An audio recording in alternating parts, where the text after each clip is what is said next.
This is a presentation of Northeast Streaming Sports.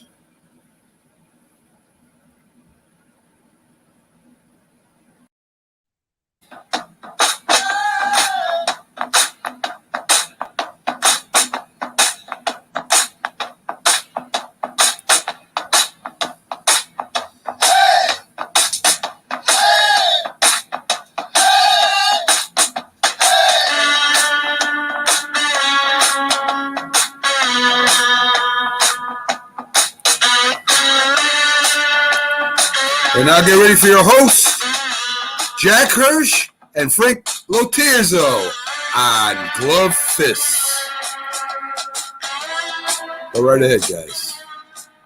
Welcome, boxing fans around the world, to the second showing of Glove Fist, the boxing show that I co-host. My name is Frank Lotierzo, former fighter, part-time writer, full-time observer, and my esteemed co-host, Mr. Jack Hirsch, former president of the Boxing and Writers Association of America, and as of yesterday, he is now a member of the New York State Boxing Hall of Fame. Jack, congratulations. Well earned.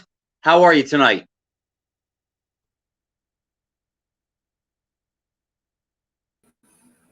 Jack, turn on that mic, baby. Frank, there's so many champions in boxing, these belts. I mean, everyone wants to get them. And now I know how the fighters feel. I mean, I got my belt from yesterday, and I'm like a little kid, holding it and so on, wondering what I'm going to do with it. When the banquet ended, I said to Junior Jones, former great, bantamweight champion, beat Marco Antonio Barrera twice.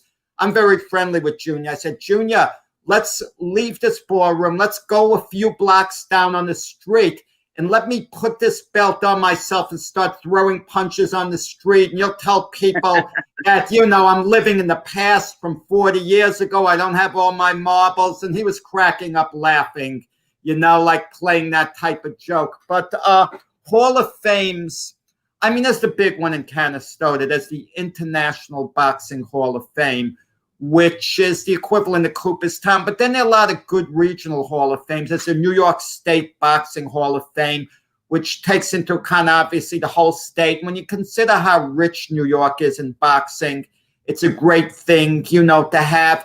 And certain fighters who are never quite going to make it into Canastota, but had really good careers, it gives them a chance to have recognition. Like yesterday, Lou Savarese, former heavyweight contender, even though he got knocked out in the round by Tyson, he knocked out Buster Douglas in the round. He lost a razor-thin decision to George Foreman that some people thought he won. Then you had Murky Sosa, who was in great fights. And, so it's really good. It gives guys a chance who might fall a little short of Canastota to get into that regional Hall of Fame. And it's the equivalent of team sports, not making it to Cooperstown, but getting inducted into your team Hall of Fame. So it means a lot. But it was a nice affair.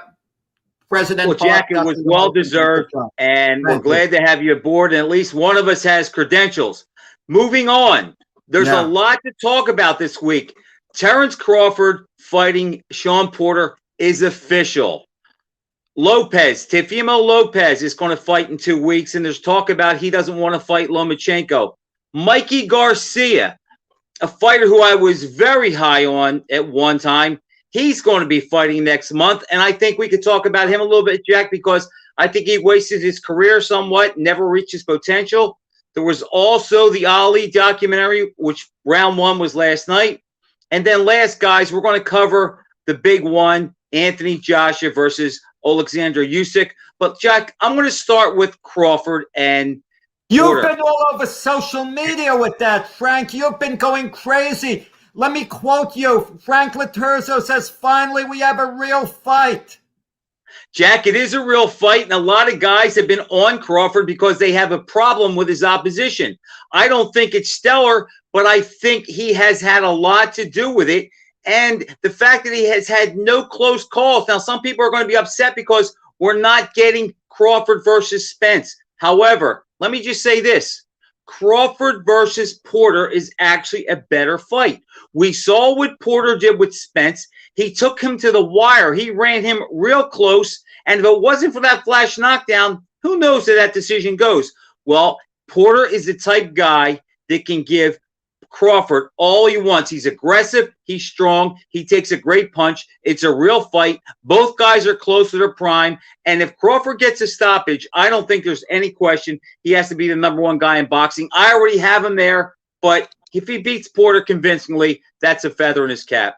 I got to tell you something. Moving forward, we're going to have guests, and one of the guests I want to have on our show is Larry Merchant. He had the famous line, it was about Joe Frazier, but I think it applies even more to Sean Porter about being a truth machine. Yep. If you're not at your in tip-top condition, at your very best, he's going to find it out, okay? If Terence Crawford shows up 100%, turns in a maximum performance, Crawford might show us something special. But if Crawford is lagging just a little bit, has a little bit of an off night, isn't quite at his peak that night, Porter can cash in. This is a fight that Porter can win. It could go any way from a Porter victory to a spectacular victory for Crawford. And that's what makes it so interesting, Frank. There's a wide range of what could actually happen. Jack, the things that we like about Porter, always in shape, durable, strong, tough, busy, throws a lot of punches, aggressive. Those things that can give Crawford a lot of trouble, they can also come back and be the reason why Crawford has a big night, because he could walk him into something, he could make a mistake, and in the heat of battle, Crawford, he processes things so good. I can't remember the last time I saw a fighter who was so good at analyzing and processing what you can't do and then forcing you to fight from your weakness like Porter does, like Crawford does. Although against Porter, it'll be a little more mundane, because if Sean has any inkling that he thinks he can outbox Porter or Crawford and give him time and lay back, he will get peppered and he will be embarrassed. So I think Crawford is going to be aggressive. It's going to be a great fight. And I don't think there's many fights in boxing that I could be more psyched up about. I can't wait to see this fight. Crawford is the guy who I think is the best in the sport and like watching the most. And Porter may be the guy who I actually cheer for the most because of the great guy that he is. Well, I'm just going to say this. We don't know for sure with the pandemic, the inactivity, what Crawford's going to show up. How sharp is he? How hard has he been working in the gym? Porter says he's been working relentlessly in the gym all along. If that's true and Crawford hasn't, there could be a problem, because keep in mind Crawford's last fight, I think it was against Kell Brook. He actually lost some of the early rounds, but they kind of like turned on the switch and stopped Brook. He won't be able to do that with Porter. If he's a little lackadaisical in the early rounds and Porter can jump to an early lead, it could be a real problem for Crawford. Jack, Crawford does lose some rounds in big fights because, like Mayweather, he surveys, he sees what's going on, tries to find a hole or a weakness. So that doesn't concern me too much. And once he started opening up, he just tore Kell Brook apart. I think Porter, even though he lost to Brook back in 2017, I think this is a different animal. But this is a great matchup. And it's like, this is what boxing needs. We've had too much junk lately. And in all honesty, we're going to talk about Joshua and Fury down the road. The Joshua Usyk fight and the Fury Wilder fight. Fury and Wilder has been postponed. I'm not 100% sure we're going to see it. And who knows with Joshua? He's so hard to get into the ring. Joshua's another guy that, like, if he brings his A game, he should win. But we don't know about that. No, we don't. But analyze it right now. Usyk Joshua is what we have to fully analyze. Okay, are we going to talk about this fight? Are we going to talk about your main guy? We want the welterweights, Frank. And I have a difference of opinion from you. So I kind of want to backtrack a little bit, turn the page back in the book about Mikey Garcia. Okay? one thing I do agree with you on, Mikey Garcia seemed to throw his career away with all the inactivity. I mean, he was with a great promotional group in Top Rank, but he wanted free agent money. He wanted to be like an Oscar de la Hoya. I don't think Mikey Garcia was ever quite at that caliber. I thought he was an outstanding fighter, and I know he's charismatic. If he was going to win, he could have turned into a real star. But to not fight, let his contract run out, and where did it get him? And eventually he gets his mega fight, and it was a foolish move to move up in weight against Errol Spence, okay? A fight that he didn't figure to win, and his own people advised against it. But Mikey Garcia was stubborn, wanted to fight. Spence beat him very decisively over 12 rounds. But one thing he won every round. Yeah, but one thing we know about boxing, Frank, people forget. All Mikey Garcia needs is a couple of wins. He regroups. He fights October 16th in Fresno, California, against a fighter named Sander Martin. And there's a big fight out there for Mikey Garcia. There's always a big fight against someone. And if you look at all the names that are out there, it's viable. Let's say, for example, Teofimo Lopez, who he was fighting George Kamboussis in a couple of weeks. Let's assume Teofimo wins. He's moving up from lightweight to junior welterweight. Mikey's better at junior welterweight than welterweight. Him and Lopez, no title has to be on the line. It's a charismatic fight that they can make. Manny Pacquiao, let's say he's going to return to the ring, wants to give it one more go. You match him with Mikey Garcia. As much as we might not want to see Manny Pacquiao fight, it is a lucrative match. It does get you interested if the two of them fought one another. Now we talk about Ryan Garcia, Devin Haney. There are all these, Josh Taylor, there are all these possibilities from lightweight to welterweight. It's kind of mouth-watering. There's some great matches. You're making my point. Here's my point. First, let me touch on Mikey. I think Mikey was a top 3 pound-for-pound guy. He was the best boxer-puncher in the sport. He was a little Joe Louis. He did everything the way it was supposed to be done. No wasted movement. He was tough, and he had really big power at 30, 35, and even 40. However, I think here's where Mikey messed up, and we'll turn the page back, as you said, to Lopez. Mikey messed up when he did not fight Lomachenko at 135. Do you realize if we would have had Lomachenko and Mikey 2 years ago, when Mikey was undefeated, Lomachenko only had the one loss to Salido, that would have been the most anticipated lightweight championship ever. And if we go by how the Lopez fight played out with Lomachenko, Mikey probably would have beat Lomachenko because Lopez and Mikey have their styles have a lot in common, Jack. And I could see Mikey at worst with 50-50. And if he would have won that fight, he would have been the star that he wants to be. Now we have Lopez, who took Lomachenko. He doesn't want to fight him again. And I think he's doing the right thing. Not for a fan, but for a fighter. And here's why. If Lomachenko and Lopez fight again, let's get this straight. Lopez beat him convincingly the first time. There's no doubt that Lopez won the fight. If they fight a rematch again, Lopez has nothing to gain unless he knocks Lomachenko out.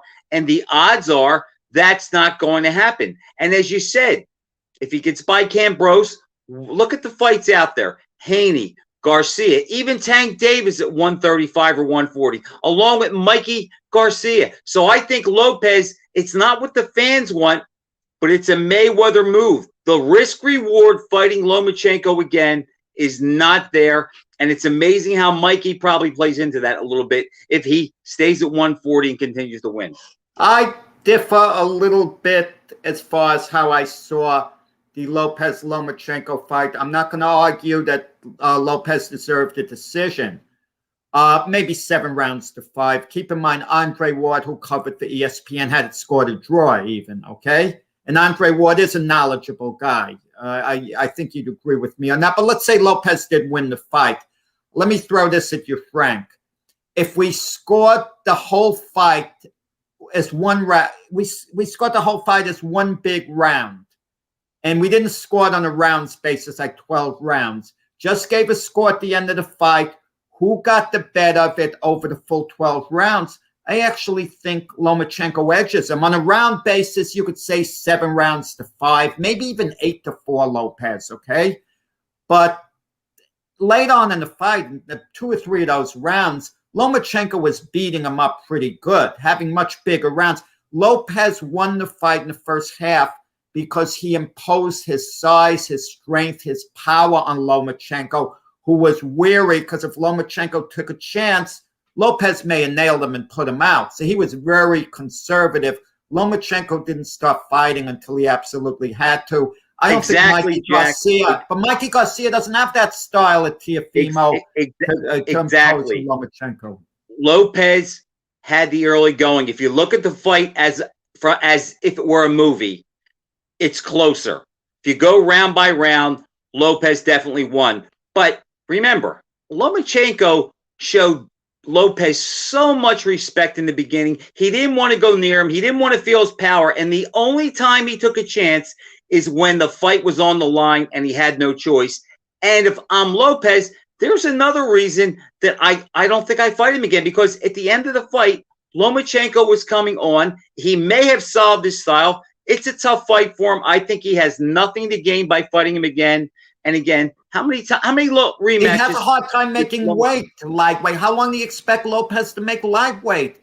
He's got that's another issue there, and there's a lot more money at 140. I'll disagree with you that the most money for Lopez in any fight, probably a Lomachenko rematch, maybe a Josh Taylor fight, but I think Lomachenko-Lopez is, I think that's the biggest attraction of all. Lomachenko, we disagree on that, but let me just say this. Lomachenko, when he first arrived, was overrated by a lot of so-called know-it-alls. Today, he's underrated a little bit, and he's dangerous, and I think that's why Lopez wants to go another direction. I don't know. Lopez might relent. I'm going to tell you why. His promoted Top Rank, he wants to fight on ESPN.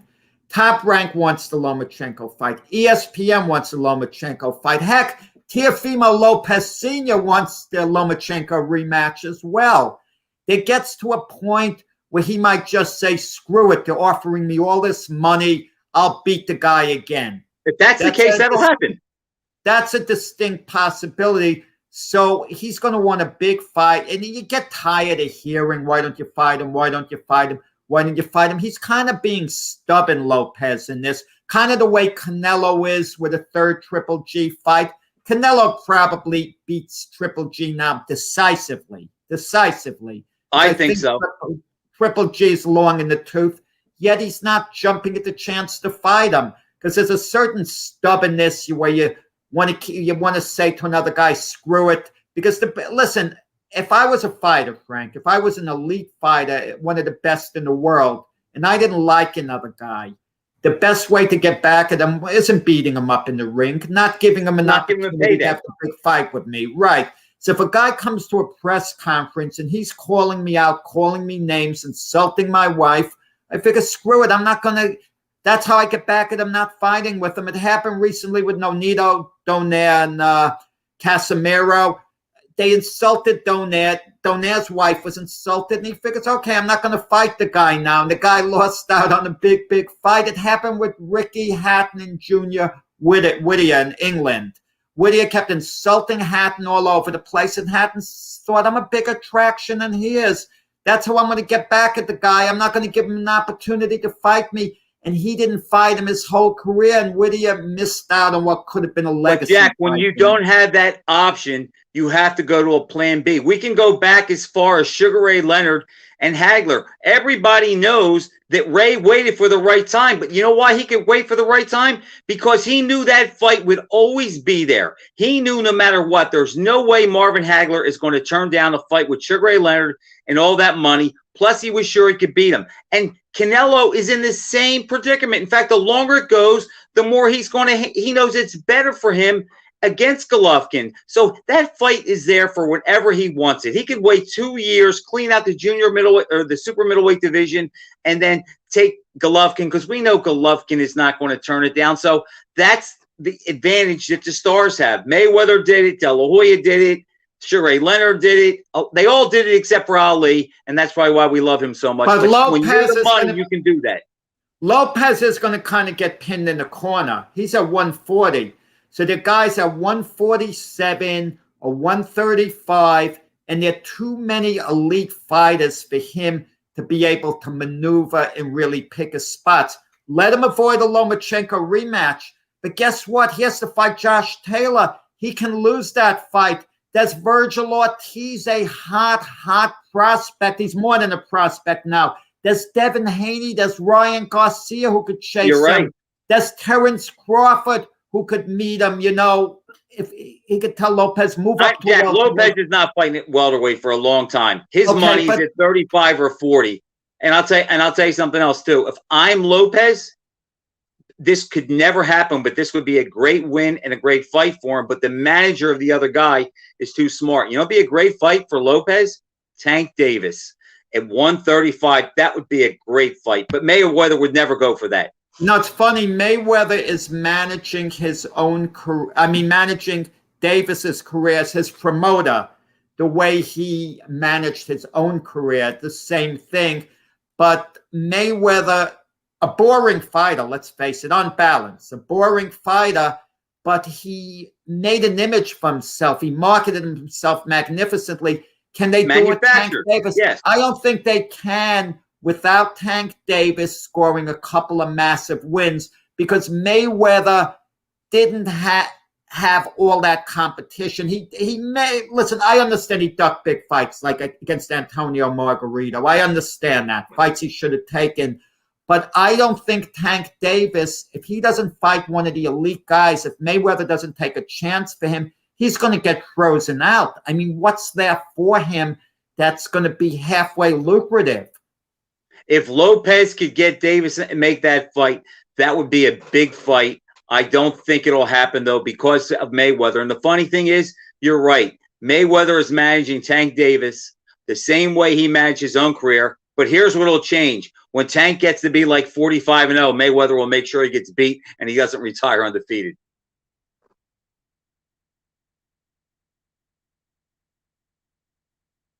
I can't hear you, Jack. We had a nice discussion. I backtracked to the lightweights, junior welterweights. But the big fight taking place this weekend, Alexander Usyk against Anthony Joshua. Now, Usyk's manager says Usyk is now a real heavyweight. He's a genuine heavyweight. He's no longer a cruiserweight. Now, I'm skeptical of that. You could put on a lot of weight, and it doesn't make you a true heavyweight. I remember what Joe Frazier said about Jimmy Ellis. Jimmy could never be a true heavyweight no matter what. He came from being a middleweight. Can Usyk be a true heavyweight? And, you know, how do you see that? You know, you realize on paper, Usyk is as big as Muhammad Ali and George Foreman.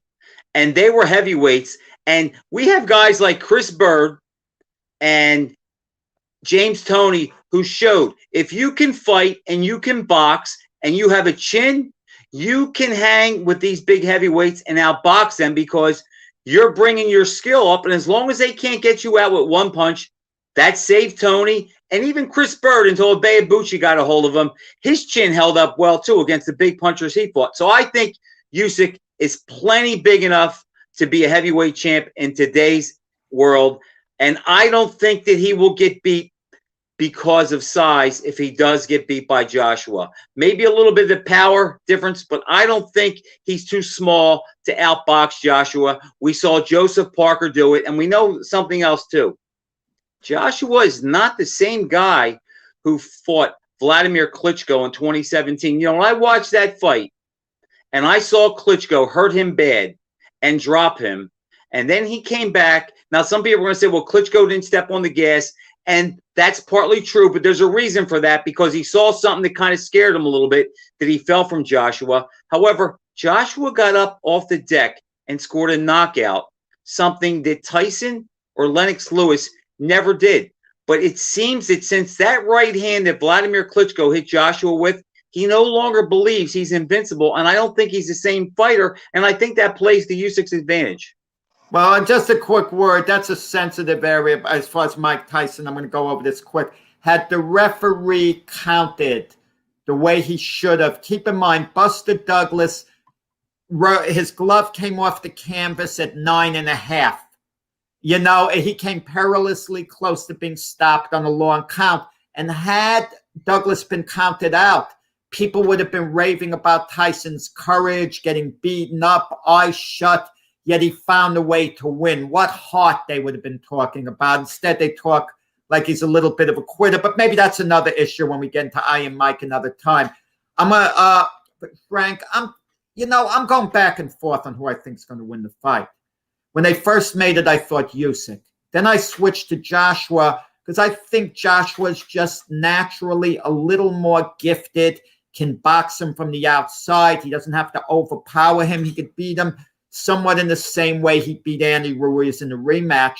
But then I look at the pedigree of both of them. Joshua obviously has a pedigree being an Olympic champion, the amateur background.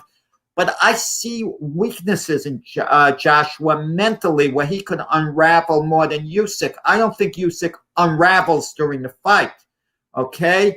And my feeling is now that Usyk is going to upset Joshua on a close decision, okay? I think Usyk comes on the second half of the fight. Joshua, you wonder about his stamina if he's going to get pressed. And Usyk has good stamina.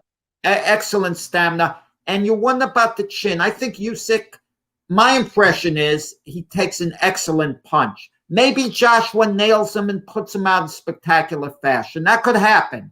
I wouldn't be flabbergasted if Joshua somehow just nailed him, hurt him, and put him out in 3 rounds. I'd be surprised, but not totally off my rocker if that happened. But I could see Usyk has that amateur pedigree, the background, everything. He's being trained by Lomachenko's dad, who is a taskmaster, whatever you want to call him. I mean, gets a guy in absolutely supreme condition. We have a habit in boxing, Frank. I mean, not you. I'm a little guilty of this. Maybe you're not at all. We sometimes get a little too carried away on a guy's last fight.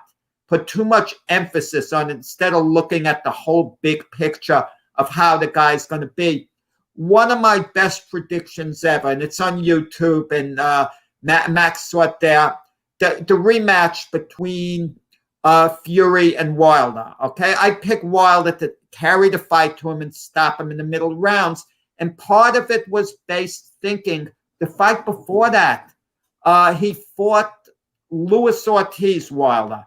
He knocked him out, I think, in the 6th round, but he lost the first 5 rounds. But all people remembers the spectacular knockout. They don't remember all that went on before that in the flaws. So my prediction is I think Usyk comes on the second half of the fight. Joshua tires. He holds. He wins a close fight. But guess what, Frank? If that happens, Joshua has a rematch clause, and he's going to get paid more than Usyk in a rematch. So it's not the worst thing in the world. If Joshua can then win the rematch, nothing is lost in the long run. I've gone back and forth on this fight also. And I think a lot of this fight depends on Anthony Joshua. I think that Usyk is the better skilled guy. I think he has the more imaginative offense. And I think he has a little more gumption too. However, if Joshua decides he fights him long, and by that I mean behind his jab and not go in to finish him, a little bit of a Vladimir Klitschko style, and he keeps Usyk at the end of that jab, I think that'll cause Usyk problems and he'll have trouble getting inside. And I'm not sure he can carry the fight to Joshua, because if he does, he'll make him fight and then they'll start trading. But Joshua scares me, because if he doesn't put some kind of hurt on Usyk early, and now we're in round 5 or 6, and Usyk is still there and he's gaining confidence, I think Joshua is losing confidence. It's a really tough fight to pick. Again, we have Usyk who's trying to bulk up and Joshua's trying to trim down. So I don't think the weight's going to be that much of a difference. I wouldn't be surprised if Usyk was around 228, maybe 230. Joshua will probably be about 242, 243. Usyk is plenty big enough. He has all the tools. Joshua has to keep him at range, and he has to box him smart and hard. I'm going to take Joshua by decision. I think he'll be able to do that. I think there's too much riding on the fight. I haven't seen enough of Usyk. And at one time, I thought Joshua was going to be a star, and he's a star in the UK, but I thought he had the potential to be a great heavyweight. And right now, I'm not sold on that, but if there's any chance for him to keep that dream alive, he has to win this fight. Again, his mindset scares me. He's got to keep the fight. He's got to use what he has. What is his advantage? Height and length. And he's strong. If he can impose himself that way and lump Usyk up enough to keep him from becoming bold, I think Joshua will win a decision, but it's not one I would bet on. And to be honest, Jack, I wouldn't be surprised if the day of the fight I see it different. But right now, we're 6 days out. I'm not going to ride the fence. I'm going to go Joshua by decision. Yeah, I'm going with Usyk on the squeaker by decision. Very, very tight fight. And listen, maybe Josh will get the decision, and I'll think Usyk won the fight. You know, you don't know what the judge is. You assume Usyk is going to get a square deal in a fight like this. I mean, you never know. You know what really crosses my mind too? Think about this.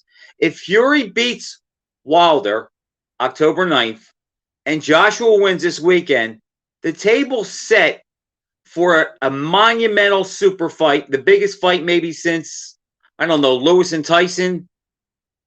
I just get the feeling that one of them is going to lose, and I'm not sure which one, but it just feels this is boxing, and nothing ever goes the way it's supposed to. And I just think that one of them is going to lose, although I know I'm going to pick Fury to beat Wilder most likely, and I'm on record here picking Joshua. So going by my picks, that's the chalk basically. But I have a feeling that one of them is going to lose.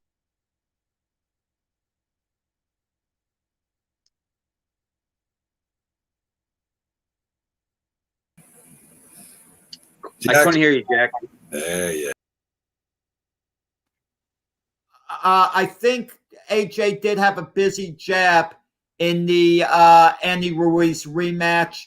Usyk loses fight if he comes in at 228. Listen, they know the weight to come in at. You come in a comfortable weight. I don't know. Can we say that he'll sacrifice mobility by coming in at that weight? He should come in the weight that he feels best at, not trying to match Joshua. But I agree, Joshua's jab isn't busy, but I think in this fight, he's going to have to go back to what he didn't do against Parker, because I think when I make a correlation, I think that's the fight we can best draw from, because you have the boxer that moved against the boxer puncher in Joshua. Joshua had, and here's the other thing too. Joshua could box Andy Ruiz in retreat. We saw that in the rematch. He cannot beat Usyk in retreat. He has to be going forward behind his jab. If he has any inkling that he can fight like he did against Ruiz, he'll lose every round. I'll tell you, the way this show is laughable. I don't know why. It made me think of Bob Foster when he fought Joe Frazier. Bob Foster was a very lean, light heavyweight. And to gain weight, a lot of people forgot what he did. It's crazy. He drank a lot of beer just to put on weight, the measures. I'll tell you who would have beaten both Usyk and Joshua. That's Muhammad Ali. Okay, at his best. And Ali's in the news again. Ali's always in the news. People are always talking about him on social media. You know, he's one of these icons that passes the test of time. But this Ali documentary on Ken Burns, it's a 4-part documentary. It started last night on PBS, and it's 2 hours plus. Some night 2 hours, 2 hours and 15 minutes. Part 2 is tonight, and then it's Tuesday and Wednesday night. And I'll tell you, guys like you and I, Frank, we basically know all there is to know about the public Ali, his fights, all the stories. I mean, it's hard to really teach us nothing new. But talking to you before the show, you had mentioned the documentary did have some good footage. There was some positive things. And because it's Ali, somehow it's like a favorite TV show of ours, a sitcom. It's like looking at a family video because we know all the players. Right, but you can what? But let's say it's a sitcom that you love: Seinfeld, Gomer Pyle, Andy Griffith. Take your favorite episode. You can watch it a few times and actually like it. So I'm going to watch all 4, episodes at the expense of watching the Yankee game or listening to the shows on the Northeast streaming network. I could hear that on tape delay, those shows. I like the way they've done this because they broke it down by years. Last night was his birth until the title. So they went from 42 to 64. Tonight, they're going to do 64 to 67, I believe. No, to 70. And tonight they're focusing on his exile, 67 to 70. As far as the documentary goes, I have to admit, I was tired last night. I was fighting to stay awake because it was Ali. It did hold my interest, but the video that we've never seen before, I think they looked at 700 hours of video. And you know what? Ali is just so telegenic. He's so personable. And there are just so many dynamics to Ali. Sometimes I think when they do a special on Muhammad Ali, it should be broken down into 2 pieces. One, him just as a fighter, and then the other part should be him as an advocate and a revolutionary and a rebel and whatever. It's like it's almost not fair to try to cover everything in one documentary. I think they're going to do a good effort here. I'm going to watch it just for the footage. I doubt I'm going to learn anything new. Maybe I'll hear a new poem that I never heard before, but I don't think we'll learn that much that we haven't seen before. Right, but one part did bother me. I'm not sure, was it Michael Bent or a sports writer? And I don't know why they had Michael Bent for expert analysis on that Ali. I was thinking that. What is the link there? I don't understand. I mean, you and I would have been better. And Michael Bent's a very smart guy and a nice guy. I just don't see the Ali link. But this is the only thing that bothered me. Factual. It never should have gotten on. The guy is saying, well, the reason Ali got the decision over Doug Jones outfought him. It's the politics of the sport. Nonsense. I watched Ali clearly won that fight. I had him up 6 rounds to 4. I was too young at the time to actually see it live, but I did watch the replay, 6 rounds to 4, and I wasn't rooting for Ali at all. If anything, I may have been rooting a little bit for Doug Jones. 2 judges had it 5 rounds to 4, 1 even. The other 8 rounds to 1 and 1 even. That last score, 8-1-1, was too wide, obviously. But there was no politics involved. That's so irresponsible to say. And if someone doesn't know any better, they think Ali was given a gift decision in the fight. And that's the only thing that bothered me. What they did that was good, and they didn't with the myth. The myth of the first Henry Cooper fight when Ali was knocked down, and they claim he was given all this time between rounds. 5 seconds.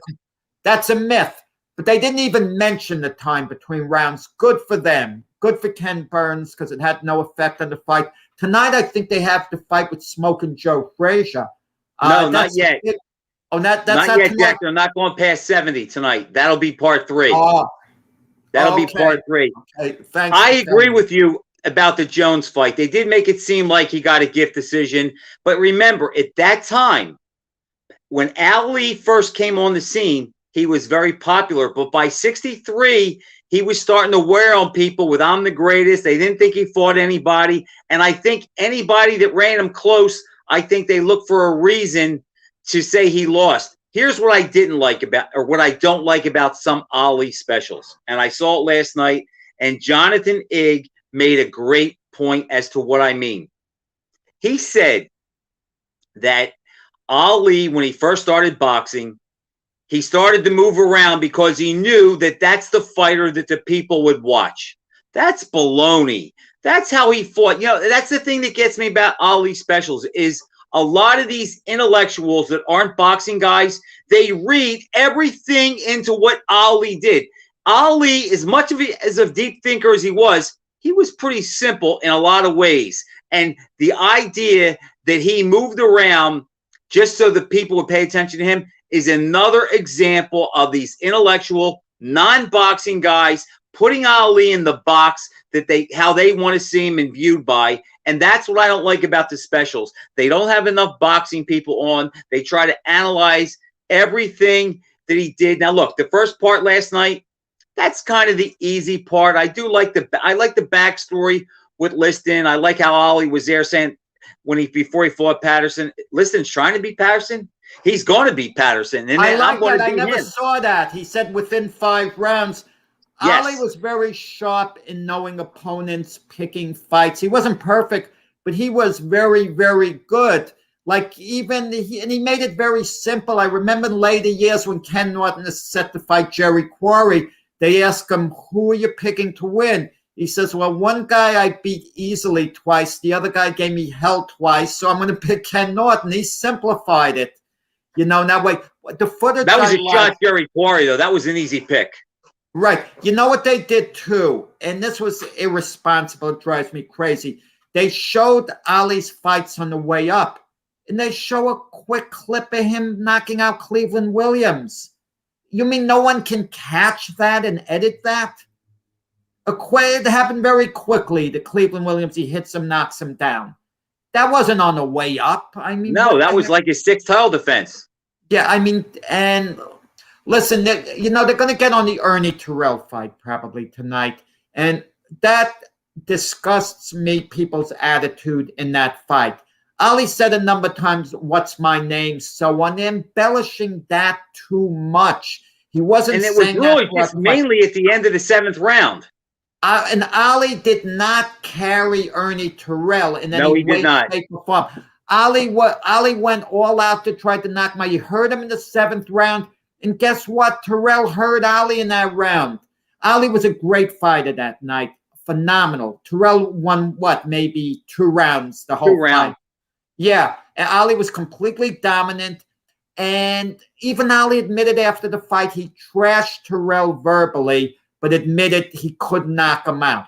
Okay, and that thing. And people are saying, well, Ali carried Terrell. Ali tortured Terrell. Ali was outboxing Terrell. The fight was torture for Terrell, absolute torture.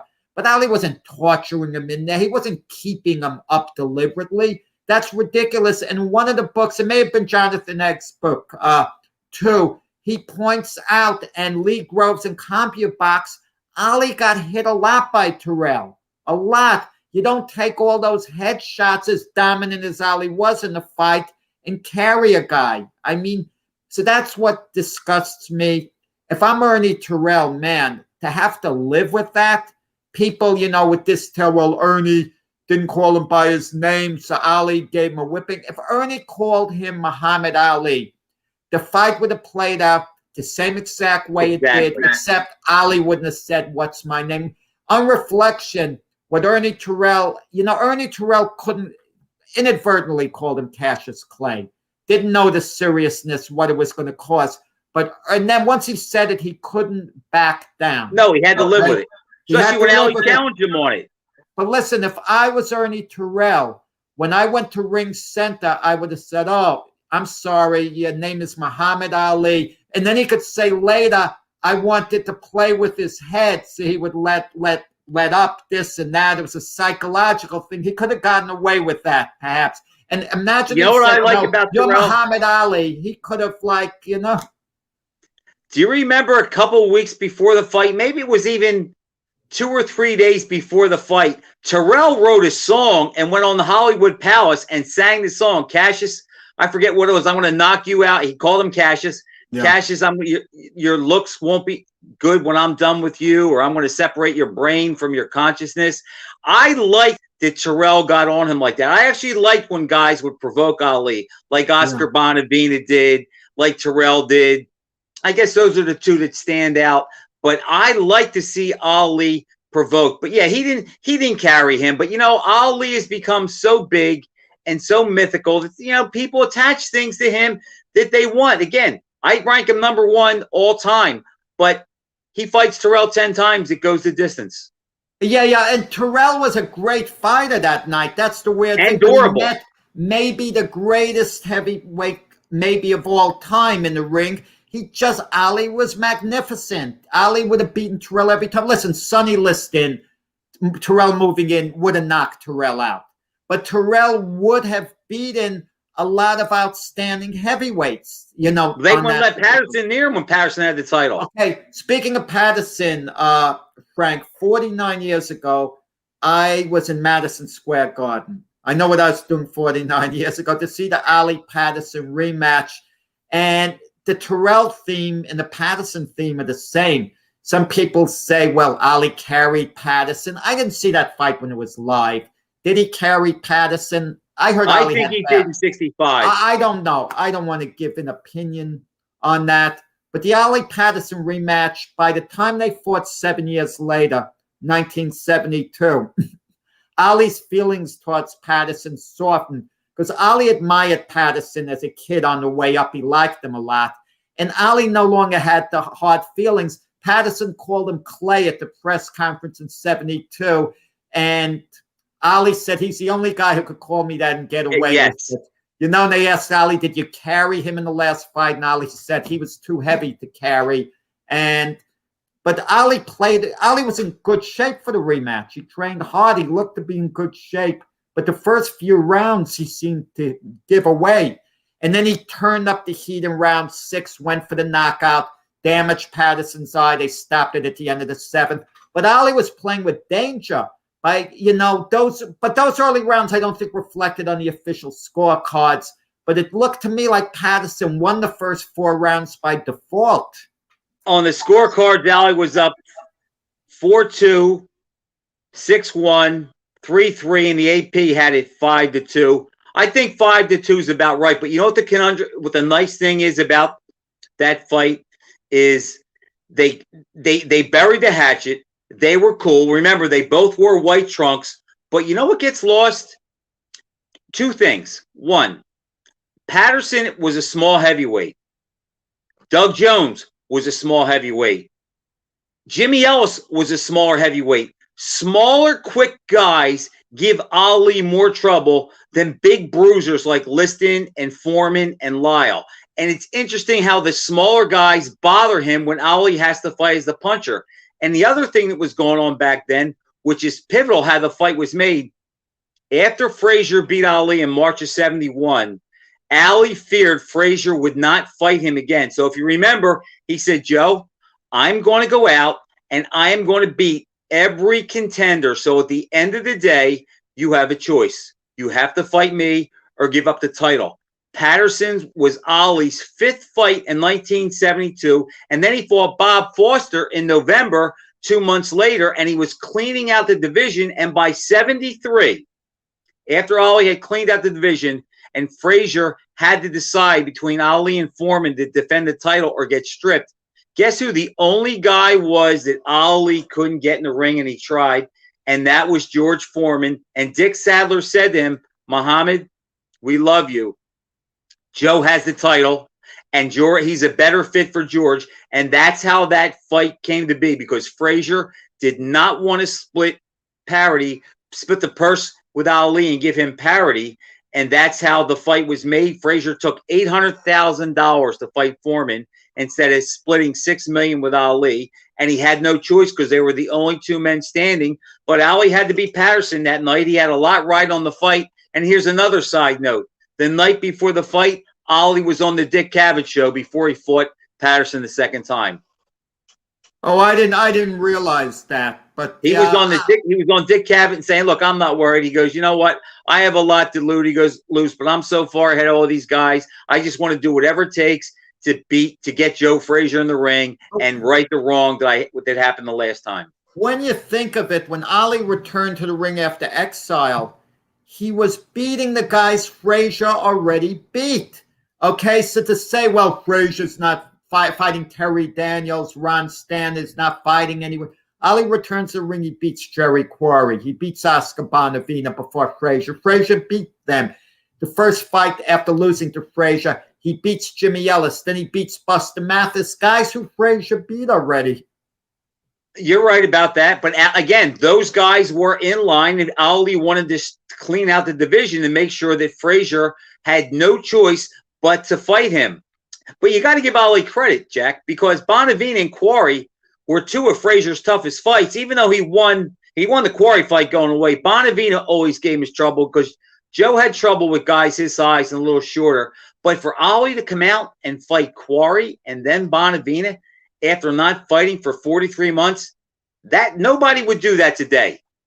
You know, they talk about Ali being a big boy, but Ali he was guts personified. Frank, today Ali Patterson rematch would have been pay-per-view, and the undercard would have been a lousy undercard. You wouldn't have had any real quality fights. On the undercard at the Garden that night was a great matchup. Ken Buchanan coming off the loss to Roberto Duran for the lightweight title. Ken Buchanan, still one of the big names in boxing, hot on Duran's trail, perhaps for a rematch against one of the great lightweight champions of all time, Carlos Ortiz, who was on the comeback trail. He won something like 10 in a row against very weak opposition. And now this was Ortiz's big test. Ortiz was scheduled to fight Roberto Duran in a non-title bout. Okay? Duran would have obliterated Ortiz even if he wasn't in shape, because ironically, 2 months later, Esteban de Jesus would beat Duran in a Duran wouldn't have been in the best shape, but this wasn't the same Ortiz we knew. Ortiz at his peak would have beaten an out of shape Roberto Duran. I'm not talking about an in shape, but because Ortiz was great. So Ortiz fights Buchanan. Buchanan actually took the fight on short notice, but he'd been doing his road work. It was a very timid fight for 6 rounds, Frank. Some people thought it was close. Some people had it even. I thought Buchanan was clearly ahead, just my opinion. But Ortiz was competitive. Very competitive. Then all of a sudden, at the end of the 6th round, there were no damaging punches landed. Ortiz quits on the stool. He's exhausted. He was being perfectly honest. He says, I was exhausted. I had nothing left. I didn't want to be knocked out. Because I was going to be knocked out. I was finished. I'm never going to fight again. And he called it a career. And one of the sad things in boxing, Carlos Ortiz from the Bronx, even though he's from Puerto Rico, he really was a New Yorker through and through. He lives in the Bronx today. He's lived in the Bronx his whole life. Gets booed vigorously. That's what I hate about fans. I mean, friend runs. If a guy wants to quit, especially like Ortiz, it was the only time he didn't go the distance in his whole career, don't boo him out of the arena. Trust that he has a good reason. But fans aren't like that. They want you to fight for the last strap. Jack, they didn't boo Aguayo when he sat on the deck against Pryor the second time. And by the way, Ali Patterson, that was pay-per-view. That was closed circuit. I went to see that. That was closed circuit. Good one. Good catch, Frank. I was at the Garden live. Right. All his fights back then were closed circuit. The only one on the comeback that wasn't was Norton, and he got beat. He got his jaw broken in that fight. And that, ironically, that was Patterson's last fight. He never fought after the Ali rematch, retired without any ceremony or any retirement dinner or anything. But you know what? That's how Floyd was. And we had talked about this, I think, before. I don't know if it was on the air or before, but it's funny. We talked about how different fighters are affected by other guys' punches. Sonny Liston said Ali could punch. Floyd Patterson said Ali couldn't punch at all. Yet Ali, he toyed with Patterson, I think, in 65. Where Liston, I think he was afraid. He knew what he had in front of him. But it's just so funny that a big, tough guy like Liston, what did he say after the fight with Ali the first time? That's not the guy I was supposed to fight because of how strong he was. And I remember being in the gym with Willie Reddish back when I used to box amateur, and he would talk about Liston. And one day we were talking, he told me and Curtis Parker, he said, Sonny always said, he called him Clay, Clay hits a lot harder than people think. Yeah, well, if you look at Ali, if you want to believe it, and I believe it, he took Liston out with one punch in the rematch. He took out Bonavina with one punch.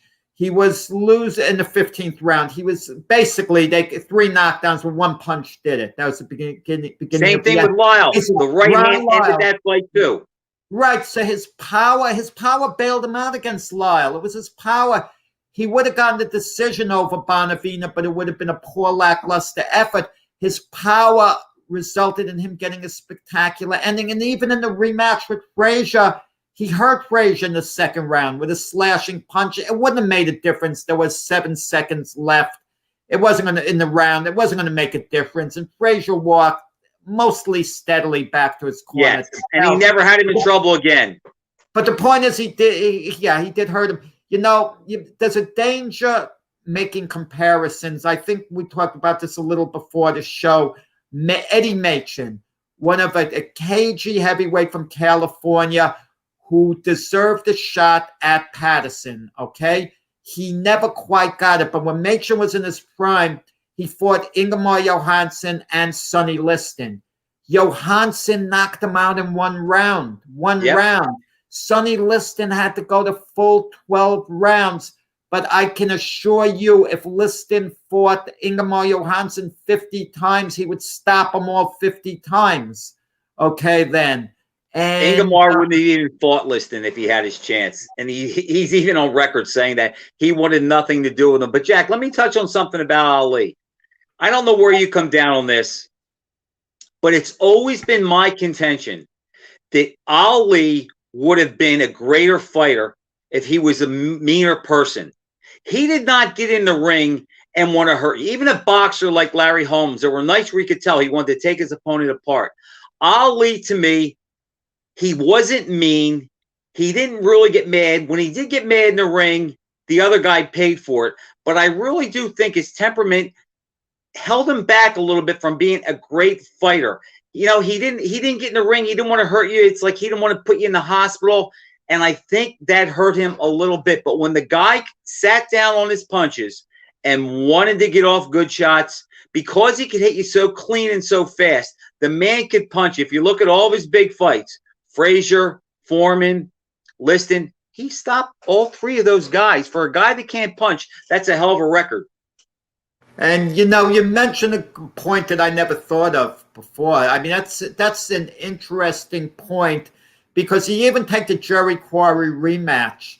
You know, he waved the referee in. He's jiving, basically, hitting him a combination, but kind of backing off, dancing, doing enough to show full superiority, but not wanting to really take it to Quarry. Listen, when he fought his boyhood friend Jimmy Ellis, they asked him after the fight, could you have taken him out early? He says, well, maybe I could have, blah, blah, blah. And Zora Foley. I think he could have stopped Foley in one round had he gone. And Buster Mathis, he backed off of too. Oh, yeah. He had him out on his feet, and he stopped punching him. And then Cosell ripped him for that. And that's the thing. Ali was not a mean guy. I think what drove Ali was he was so skilled, so gifted. He'd rather embarrass you and show the whole world, look what I can do. And you can't do a thing about it. And this is all about me. And look how much better I am than you. I don't have to hurt you. I'm just going to outclass you, outshine you, show you up. And I think that's what drove the guy.